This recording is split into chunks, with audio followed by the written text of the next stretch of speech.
그런데 이렇게 비 피해가 크게 나고 하면은 아시겠지만 여야 의원들 앞다퉈서 그 복구 현장을 찾아가곤 합니다. 현 의원님께서도 지적을 하셨습니다만 실제로 도움이 되는 경우 별로 없다라고 그렇게 얘기를 하셨는데 이번에 이 논란의 중심에 선 몇몇 인사들이 있습니다. 이 정의정, 심상정 의원 같은 경우에 이 복구 현장 찾은 사진이 보도가 됐는데 너무 그 옷차림이 깨끗했다. 흙 같은 게 하나도 묻지 않았다라는 그런 비판 여론이 일기도 했습니다. 기자들이 따라가 사진을 찍기도 하지만 또 본인들이 직접 SNS에 올리기도 하는데 이 같은 논란이 거세지자 정의당 측에서는 사진을 내렸다고 합니다. 정의당의 해명은 이렇습니다.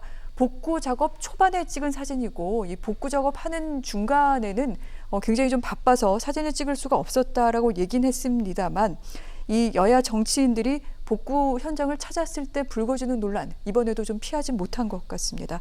어떻게 봐야 될까요, 위원님?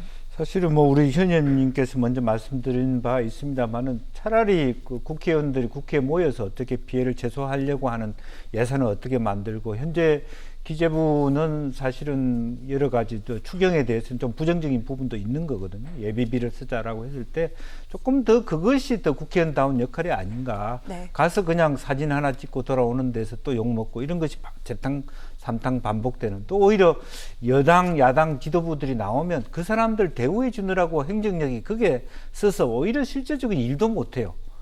기자 대우해 줘야 되고 그러다 보니까 오히려 실제로 집중하지 못하는, 오히려 방해가 되는 이제 그런 부분들이 분명히 있습니다. 그래서 그런 면에서 정치인들이 차라리 그런 사진 찍으러 가는 보다는 조금 정말 아까 말씀하신 대로 자기 지역구에서 정말 혹시라도 산사태라든지 그런 비 피해가 말하자면 나지 않을까 이런 것들을 점검해 주시는 것이 훨씬 더 민생에 또 수해 복구에 도움이 된다, 그런 말씀드리고 싶습니다. 저희가 화면으로도 내보내드렸습니다만 여야 의원들이 사진만 찍으러 갔다고 생각하진 않습니다. 방금 정의당 의원들 굉장히 또 열심히 복구 현장에 매진하는 모습도 보여드렸는데, 그런데 여기에 있어서 의제를 먼저 선점한 곳은 통합당이 아닌가 싶기도 합니다. 주호영 원내대표와 지도부들 지난주부터 이렇게 복구 현장을 찾고 있고요.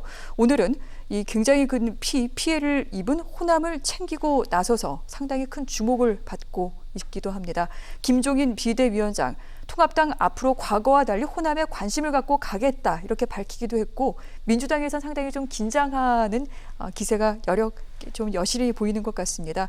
우리에게 혁신적인 메시지 던지면서 받아보라고 할 것이다. 앞으로 지지율이 상승되는 국면에서 김종인 비대위원장 장기가 발휘할 가능성이 높다. 긴장된다.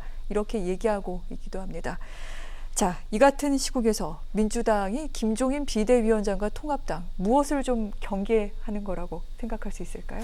정치적인 해석인 것 같습니다. 네. 사실 지금 부동산이 결정타인데 지금 나타나고 있는 대통령의 국정 수행이라든지 정당 지지도, 대선 후보 지지도 이런 부분에서 다양하게 반영되고 있습니다만은 지금 워낙 하락세지 않습니까? 제가 볼 때는 이번 하락세에서 훨씬 더 깊게 더 아프게 하락할 겁니다. 이대로 가면. 네. 그런데 사실 미래통합당이 반사이익을 그렇게 얻는 게 아닙니다. 여론조사 내용을 보시면 알 수 있는데 지금 더불어민주당에 대한 반감이라든지 지지도가 이탈하는 것은 전국적으로 굉장히 확인을 할 수가 있습니다. 그런데 미래통합당의 호감도가 높아지는 거로 가는 경우는 거의 별로 없습니다. 그리고 실타는 여전히 견고합니다. 지금 수해 현장 같은 경우도 저 화면을 보면서 저는 오히려 그런데 정말 제대로 하려면 저기 계신 분들이라면 다 나눠서 전국을 다 가야죠. 호남, 충청, 영남, 강원 다 가야죠. 그리고 그 지역의 현황을 다 모아가지고 지역별로 현장에 맞는 대책을 세우는 게 더 낫겠죠. 제가 왜 이런 부분을 자꾸 말씀드리냐면 정말 이런 부분이 더 이상 반복돼서는 안 되기 때문에. 그리고 지금 포항 지진이라든지 강원도 고성 산불 지진이 지금도요 텐트 치고 그대로 이재민 생활하는 거 그대로 이어지고 있고 집행 안 되는 곳, 재정이 집행 안 되는 곳이 다수입니다. 그런 것부터 고쳐야 되는 거지 이번에 또 반복될 겁니다. 결과적으로는 정치권 전체의 신뢰를 떨어지는 게 반복될 뿐입니다. 그리고 이제 한 가지 다르게 볼 부분은 이제 내년에 있을 보궐선거라든지 이런 차원에서 김종인 비대위원장이라든지 또 여러 지금 윤희숙 의원이라든지 당 지도부 일부 또 나름대로 개혁적이거나 국민 민심에 와닿는 의원들이 하나 둘씩 나오고 있다는 것은 미래통합당에는 굉장히 희망 메시지고 더불어민주당에는 굉장히 힘겨운 부분이 되고 있고 네. 앞으로 그게 더 강화될 가능성이 있다고 봐야 될 겁니다. 그렇군요. 여러 가지로 어려움을 겪고 있는 민주당, 그렇다면 앞으로 또 어떠한 어떤 그 타개책을 또 좀 더 고안하고 또 고심을 해야 될지 이 부분에도 관심을 갖고 지켜볼 필요가 있을 것도 같습니다. 두 분과는 여기서 오늘 이야기 마무리하도록 하겠습니다. 고맙습니다.